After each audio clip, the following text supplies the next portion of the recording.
ध्वनिर्वर्णापदम् वाक्यमित्यास्पदचतुष्टयम् यस्याः सूक्ष्मादिभेदे वाग्देवीं तामुपास्महे।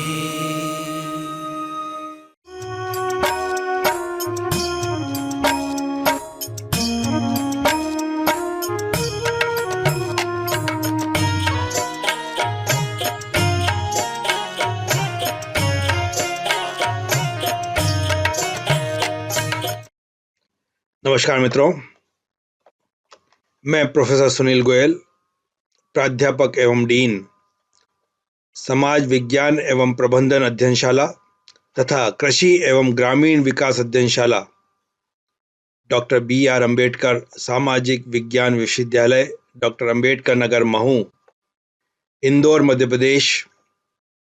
आप सभी सुधी विद्यार्थियों, आदरणीय प्राध्यापक गणों तथा देवियों और सज्जनों का मध्य प्रदेश भोज मुक्त विश्वविद्यालय भोपाल के इलेक्ट्रॉनिक मीडिया प्रोडक्शन एवं रिसर्च सेंटर द्वारा आयोजित एवं संचालित इस वीडियो कार्यक्रम में हार्दिक स्वागत करता हूं, अभिनंदन करता हूं। BA द्वितीय वर्ष समाजशास्त्र के द्वितीय प्रश्न पत्र ग्रामीण, नगरीय और जनजातीय समाज की इकाई 2 के अंतर्गत आयोजित आज के इस वीडियो प्रोग्राम का शीर्षक है सहकारिता, कोऑपरेटिवनेस। आज के इस वीडियो प्रोग्राम के माध्यम से मेरा यह प्रयास है कि सहकारिता का अर्थ क्या होता है, सहकारिता की परिभाषाएं क्या होती है, सहकारिता की विशेषताएं क्या होती है, सहकारिता का महत्व क्या होता है, साथ ही सहकारिता की भूमिका क्या होती है, इसके बारे में मैं आपको विस्तार से अवगत करा सकूं, विस्तार से समझा सकूं।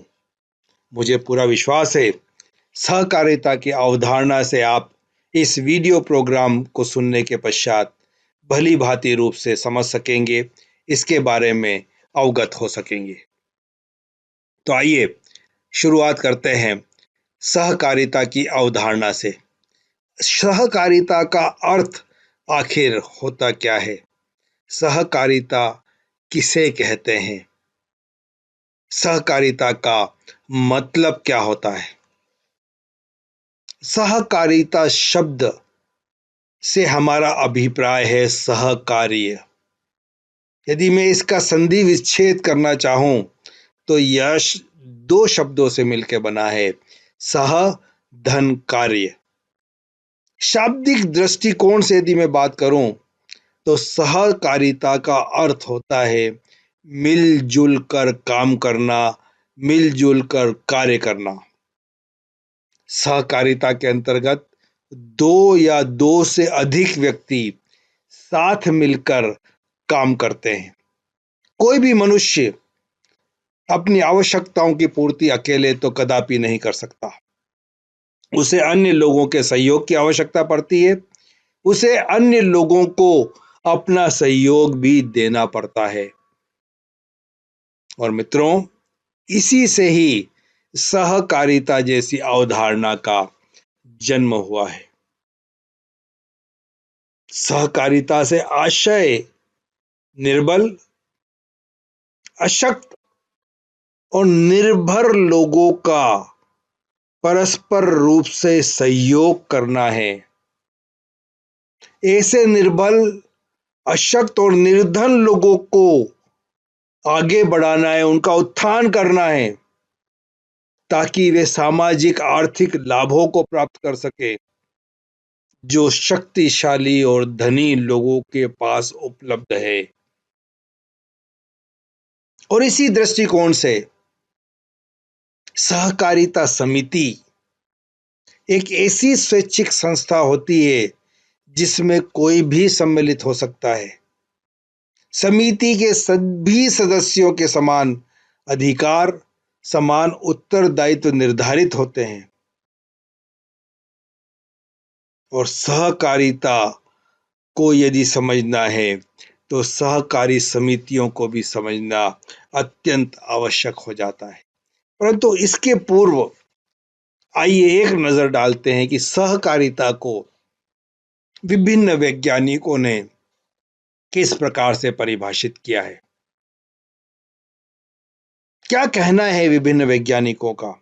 यदि मैं बात करूं अंतर्राष्ट्रीय श्रम संगठन की, इंटरनेशनल लेबर ऑर्गेनाइजेशन की, तो उसके अनुसार सहकारी समिति समान आर्थिक कठिनाइयों का सामना करने वाले ऐसे व्यक्तियों का संगठन है जो समान अधिकारों एवं उत्तरदायित्वों के आधार पर स्वेच्छापूर्वक मिलकर उन कठिनाइयों को दूर करने का प्रयास करते हैं।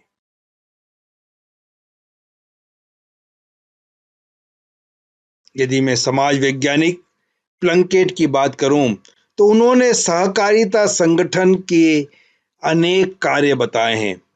सहकारी समिति व्यक्तियों की एक स्वायत्त संस्था उन्होंने बताते हुए कहा है कि यह स्वायत्त संस्था संयुक्त स्वामित्व वाले और लोकतांत्रिक आधार पर नियंत्रित उद्यम के जरिए अपनी सामाजिक, अपनी आर्थिक आवश्यकताओं को पूरा करने के लिए स्वेच्छा से एकजुट होकर कार्य करते हैं।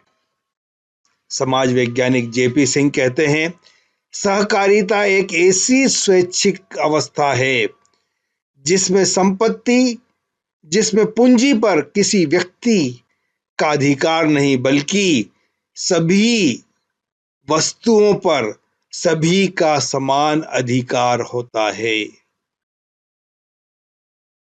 प्रोफेसर हैरिक सहकारिता को स्वेच्छा से प्रारंभ हुए संगठन के रूप में कहते हैं। ऐसे संगठित लोगों का वह समूह बताते हैं इसे। ऐसे संगठित लोगों का उत्तरदायित्व का विश्लेषण उन्होंने इसमें किया है, जो अपनी सम्मिलित शक्ति और जो अपने सम्मिलित संसाधनों का उपयोग करके अपने परस्पर प्रबंध के अंतर्गत सामान्य लाभ के लिए काम करते हैं।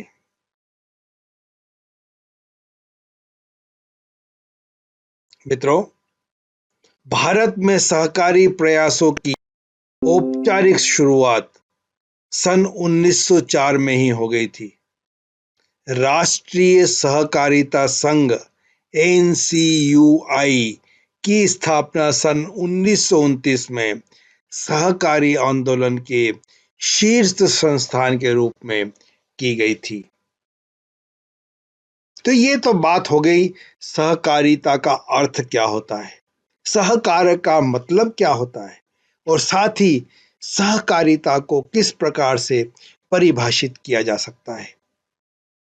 आइए अब हम एक नजर डालते हैं सहकारिता की विशेषताएं क्या होती है। What are the characteristics of cooperativeness. Bharat जैसे आर्थिक रूप से पिछड़े हुए देश की यदि हम बात करते हैं तो यहाँ पर सहकारिता और सहकारी समितियां अपना महत्वपूर्ण योगदान देश को विकसित राष्ट्र बनाने में दे रही हैं। क्यों? क्योंकि छोटी मोटी आवश्यकताओं की पूर्ति सहकारी समितियों के माध्यम से, सहकारिता के माध्यम से जितनी सफलतापूर्वक होती है उतनी सरकारी मशीनरी द्वारा कभी नहीं हो सकती। तो इस दृष्टिकोण से यदि मैं विशेषताओं का उल्लेख करूं तो सर्वप्रथम जो सबसे महत्वपूर्ण विशेषता जो हमारे सामने आती है वह है सहकारिता लाभ के स्थान पर सेवा को अधिक महत्व देता है। Cooperativeness is all about providing services to the citizens of the country. यह लाभ पर केंद्रित नहीं होता यह सेवा पर केंद्रित होता है। सहकारिता के संगठन का आधार प्रतिस्पर्धा कभी नहीं होता, कॉम्पिटिटिवनेस कभी नहीं आती इसमें, बल्कि यह तो एक पारस्परिक सहयोग की अवधारणा है, जिसमें पूंजी जो है सामूहिक होती है। हर सदस्य अपना अंशदान करके इसकी पूंजी को निर्मित करता है। इसीलिए कहते हैं कि सहकारिता एक सबके लिए और सब एक के लिए, इसका सिद्धांत सहकारिता पर लागू होता है। प्रत्येक सहकारी संगठन का मुख्य उद्देश्य व्यवसाय चलाना होता है, और यह व्यवसाय किसी भी रूप में हो सकता है। यह व्यवसाय का मुख्य उद्देश्य, जैसा कि मैंने आपको बताया है, सामान्य नागरिकों को सेवा प्रदान करना होता है। सहकारिता संगठन की सदस्यता ऐच्छिक होती है। इस संगठन का सदस्य अपनी इच्छा से बनता है और अपनी इच्छा से ही उस संगठन को छोड़ भी सकता है। इसकी सदस्यता समानता पारस्परिक सहयोग के आधार पर बनती है, कार्य करने के आधार पर बनती है। इसमें सहकारिता न्याय और समानता का सिद्धांत बराबर रूप से सभी पर लागू होता है। सबसे मुख्य बात जो मैं आपसे करना चाहता हूं, सहकारिता एक स्वचालित सामाजिक आर्थिक आंदोलन है, जिसका उद्देश्य सेवा प्रदान करना है। सहकारी संस्थाएं अपने सदस्यों को शोषण से बचाने तथा उनका अधिकतम कल्याण करने के लिए बनाई जाती है। सहकारिता नैतिक एकता, नैतिक शिक्षा, नैतिक मूल्यों को भी सुदृढ़ करने का एक बहुत ही सशक्त माध्यम है। सहकारिता एक ऐसी प्रक्रिया है जिसके माध्यम से, चाहे वह उत्पादन का क्षेत्र हो, चाहे वह विपणन का क्षेत्र हो, प्रोडक्शन एंड मार्केटिंग, इससे प्रतियोगिता हटाना, इसमें शोषण से मुक्त करना, इसे में बिचौलियों को समाप्त करने का एक उत्कृष्ट साधन यदि कोई है तो वह है सहकारिता। आर्थिक रूप से कमजोर, आर्थिक रूप से अशक्त ऐसे व्यक्तियों का यदि कल्याण करना है तो सहकारिता एक बहुत ही उचित माध्यम है। इन लोगों को कार्य करने की प्रेरणा सहकारिता के माध्यम से मिलती है। यह ऐसा संगठन है जो प्रजातांत्रिक मूल्यों पर आधारित है, प्रजातांत्रिक पद्धति पर आधारित है। इसमें संगठन के सदस्यों द्वारा निर्मित एक प्रबंध समिति कार्य करती है, और यहाँ पर निर्णय एक व्यक्ति एक मत के सिद्धांत पर किए जाते हैं। बहुत महत्वपूर्ण बात है, बहुत महत्वपूर्ण विशेषता है सहकारिता की। इसीलिए देश में जो है सहकारिता आंदोलन बहुत फल फूल रहा है। सहकारी समितियां फल फूल रही है। सहकारी समितियां देश को आगे बढ़ाने में एक बहुत महत्वपूर्ण योगदान दे रही है। इसीलिए इस सहकारिता का महत्व है, सहकारिता की भूमिका है देश में।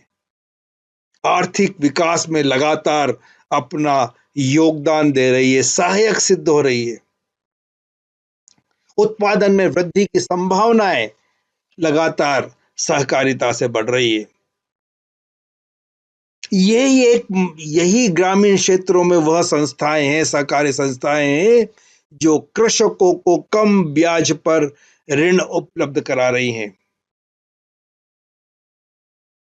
सहकारी समितियां ही सहकारिता की अवधारणा के माध्यम से कृषि लागत में कमी निरंतर आ रही है, बेरोजगारी पर इससे अंकुश भी लगा है, धन का इससे सदुपयोग हो रहा है। किसान साहूकारों और महाजनों से विवाह उत्सव और मृत्यु भोज अधिकारियों के लिए ऋण लेते हैं, उस पर जो है सहकारिता समिति ने रोक लगा दी है। सहकारी समिति एक अच्छा माध्यम किसानों को उनके पर्व मनाना हो, उनके उत्सव मनाना हो, उसमें यदि उन्हें ऋण प्राप्त करना होता है तो सहकारी समितियां एक बहुत ही महत्वपूर्ण माध्यम हमारे ग्रामीण क्षेत्रों में लोगों के लिए बन रही है। सामाजिक विकास में भी सहायक है। सहकारिता से लोगों में सहयोग की भावना जागृत होती है। सहयोग की भावना का इससे संचार हुआ है। वे मताधिकार, वे पदों एवं अधिकारों कर्तव्यों की महत्व को अब लगातार समझने लग गए हैं। सहकारिता ने सामाजिक चेतना में भी वृद्धि ला दी है। सामाजिक बुराइयों पर लगातार विजय प्राप्त हम कर रहे हैं, तो उसके पीछे सहकारिता का ही महत्वपूर्ण योगदान है।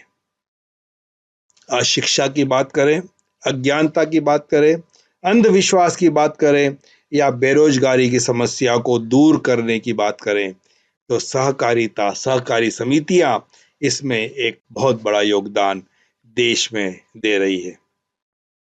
शिक्षा और प्रशिक्षण, औपचारिक शिक्षा की बात करें, सहकारी नियमों की जानकारी की बात करें, संगठन की कला और सामुदायिक शिक्षा की यदि हम बात करें, अनौपचारिक शिक्षा की व्यवस्था की हम बात करें, प्रजातांत्रिक मूल्यों के विकास की यदि हम बात करें, नैतिक गुणों के विकास की यदि हम बात करें, मध्यस्थों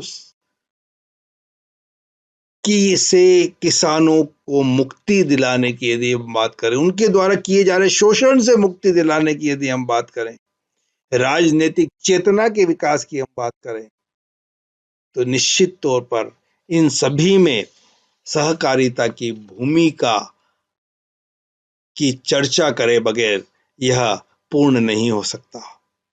सहकारी समितियां अपना विशेष योगदान इन सभी में लगातार दे रही हैं और निश्चित तौर पर जब मैं सहकारी आंदोलनों को देखता हूं तो औद्योगिक क्रांति के कारण आर्थिक और सामाजिक असंतुलन के परिणाम स्वरूप जो भारत में सहकारी आंदोलन की शुरुआत हुई थी, उससे देश की विकास, देश की प्रगति लगातार जारी है। लगातार देश विकास के पथ पर, लगातार देश प्रगति के पथ पर आगे बढ़ रहा है। इसका अर्थ यदि मैं बात करूं, इसका अर्थ ये हुआ कि लोग, देश के व्यक्ति, देश के नागरिक समान आर्थिक उद्देश्य के लिए, समान सामाजिक उद्देश्य के लिए, समान सांस्कृतिक उद्देश्य के लिए, समान राजनीतिक उद्देश्यों के लिए साथ मिलकर काम करने के लिए एकजुट हो गए हैं, साथ मिलकर काम कर रहे हैं, एक दूसरे की सहायता कर रहे हैं, एक दूसरे को परस्पर सहयोग प्रदान कर रहे हैं। सहकारी समितियों में अपना अंशदान कर रहे हैं ताकि दुर्बलों को, ताकि निर्धनों को देश की अर्थव्यवस्था में शामिल किया जा सके, देश की अर्थव्यवस्था की मुख्य धारा में उनको शामिल किया जा सके। समाज में समानता, सामाजिक न्याय की यदि मैं बात करूं, आर्थिक हितों की बात करूं, मैं इच्छा शक्ति से सहकारी आंदोलनों के माध्यम से इन सभी से जो है देश मुक्ति के मार्ग पर आगे अब बढ़ चला है, आगे काम कर रहा है। क्योंकि सहकारी संस्थाएं, सहकारी समितियां एक ऐसी स्वैच्छिक संस्थाएं होती है जहां पर लोग स्वेच्छा से सदस्य बनते हैं, स्वेच्छा से अपना अंशदान देते हैं, अपनी स्वेच्छा से ही पारस्परिक सहयोग करते हैं, पारस्परिक रूप से समाज को एक सुदृढ़ व्यवस्था प्रदान करते हैं। इसकी सदस्यता खुली होती है, स्वेच्छा से आप सदस्य बन सकते हैं, स्वेच्छा से सदस्य छोड़ सकते हैं। वित्तीय शक्ति का काम करता है, क्योंकि इसके अंशदाता सदस्य होते हैं। सेवा इसका प्रमुख उद्देश्य होता है। एक मत, एक सिद्धांत के आधार पर काम करते हैं। निर्णय यहां पर सामूहिक रूप से लिए जाते हैं। यही सब बातें, इन्हीं सब बातों के आधार पर सहकारिता की अवधारणा का निर्माण होता है। सहकारी समितियां अनेक प्रकारों की होती है। यदि मैं चर्चा करूं, what are the types of cooperative organisations, अनेक प्रकारों की सहकारी समितियां होती है। जैसे कुछ सहकारी समितियों का मैं जिक्र करूं तो उनमें प्रमुख रूप से नाम जो मेरे सामने आते हैं वह है उपभोक्ता सहकारी समितियां, उत्पादक सहकारी समितियां, सहकारी विपणन समितियां, सहकारी सामूहिक आवास समितियां। यदि मैं इसको और स्पष्ट करना चाहूं तो विशेष रूप से प्रोडक्शन, विशेष रूप से मार्केटिंग, विशेष रूप से हाउसिंग, आवास की सुविधाएं उपलब्ध कराने के लिए सहकारी समितियां बनाई जाती है। उत्पादकता के कार्यों को करने के लिए सहकारी समितियां बनाई जाती है। विपणन के कार्यों को सुचारू रूप से करने के लिए सहकारी समितियां बनाई जाती है। उपभोक्ताओं के हितों को सुनिश्चित करने के लिए सहकारी समितियां बनाई जाती है। उपभोक्ताओं तक सामान को, उत्पादों को उचित दर पर प्रदान करने के लिए भी कई सारी उपभोक्ता समितियां लगातार देश में, प्रदेश में बनाई जा रही है। इसका उद्देश्य मुख्यतः छोटे उत्पादों, छोटे निर्माणकर्ताओं, छोटे निर्माताओं के उत्पादों का विपणन करना है, उन्हें भी उनका उचित हिस्सा देश की अर्थव्यवस्था में प्रदान करना है, उनसे माल इकट्ठा करके उपभोक्ताओं तक पहुंचाना, ताकि ये छोटे छोटे उत्पादनकर्ता समूह भी, उत्पादनकर्ता कंपनियां भी, या छोटे छोटे उत्पादक जो समितियां होती है वे भी आर्थिक रूप से सुदृढ़ हो सके।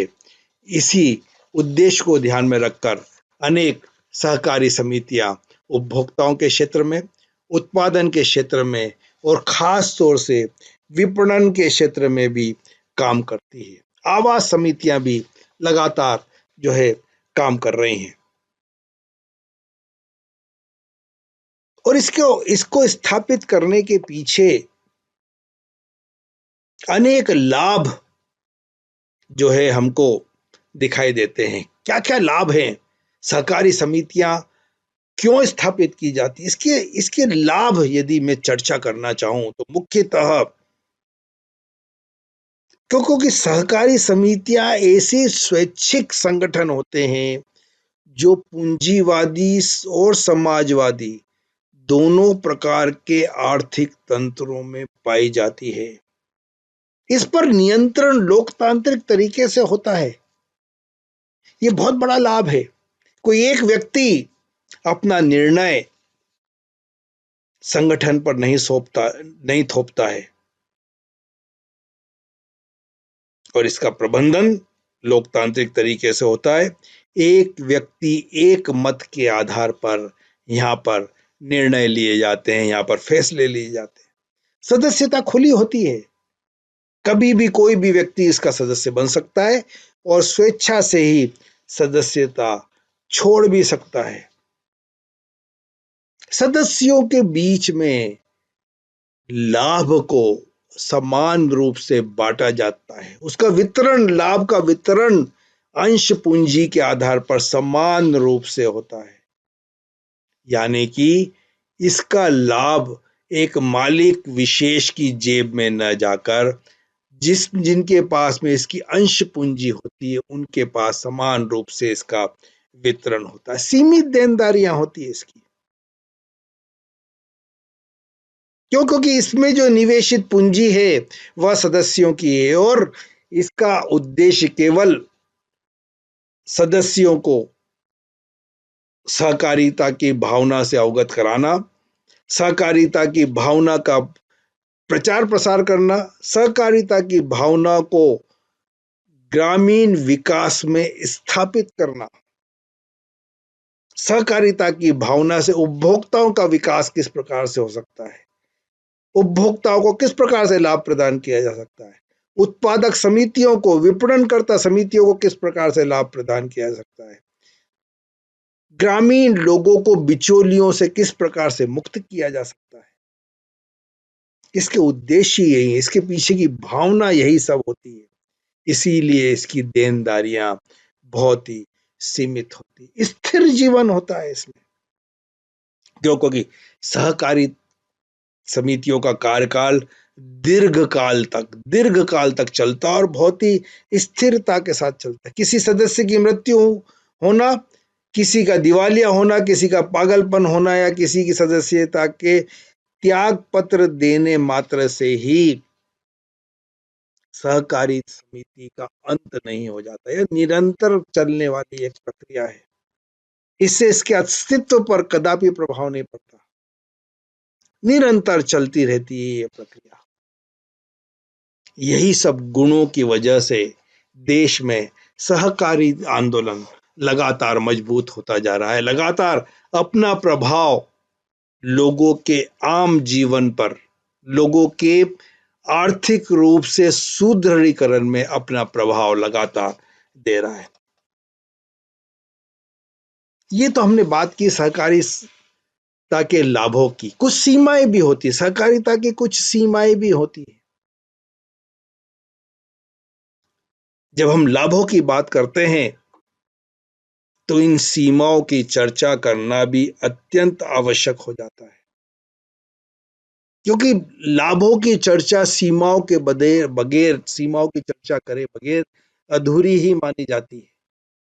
आइए एक नजर डाल देते हैं कि सहकारिता की सीमाएं क्या क्या है, सहकारी समितियों की सीमाएं क्या क्या है। अभिप्रेरण की कमी, मोटिवेशन की इसमें कमी होती है, इंस्पिरेशन की इसमें जो है कमी होती है। क्यों? क्योंकि इसका उद्देश्य लाभ कमाना होता ही नहीं है, और जब लाभ कमाना उद्देश्य नहीं होता है तो यह देखा जाता है वास्तव में कि सदस्यों में उत्साह की कमी होती है, सदस्यों में समर्पण के भाव की कमी होती है। क्यों? क्योंकि जो जिस लाभ की कामना करने पर वह अपनी अंश पूंजी इस सहकारिता समिति में लगाते हैं, उससे उन्हें वह वांछित लाभ प्राप्त नहीं होता है, तो वो इंस्पायर नहीं होते, वो मोटिवेट नहीं होते और अंश पूंजी लगाने के लिए। सीमित पूंजी होती है इसमें। क्यों? क्योंकि इसकी पूंजी का स्रोत सदस्यों द्वारा प्राप्त धन से ही होती है। सदस्यों से जो राशि एकत्रित की जाती है वही इसकी पूंजी होती है, इसीलिए बहुत सीमित पूंजी होती है। यदि बड़ी उत्पादक इकाइयां यदि हमको लगानी होती है तो वह सहकारी क्षेत्रों में लगाना बहुत ही कठिन हो जाता है। प्रबंधन की अनेक समस्याएं होती है, क्योंकि प्रबंधन कुशलता से हम नहीं कर पाते हैं। जब हमको एक सदस्य एक मत का सिद्धांत का पालन हमको करना पड़ता है, तो कोई भी जब हमको निर्णय लेने होते हैं, जब हमको प्रबंधन करना होता है, तो उसमें पुनः हमें जो है सभी सदस्यों की राय लेना आवश्यक हो जाता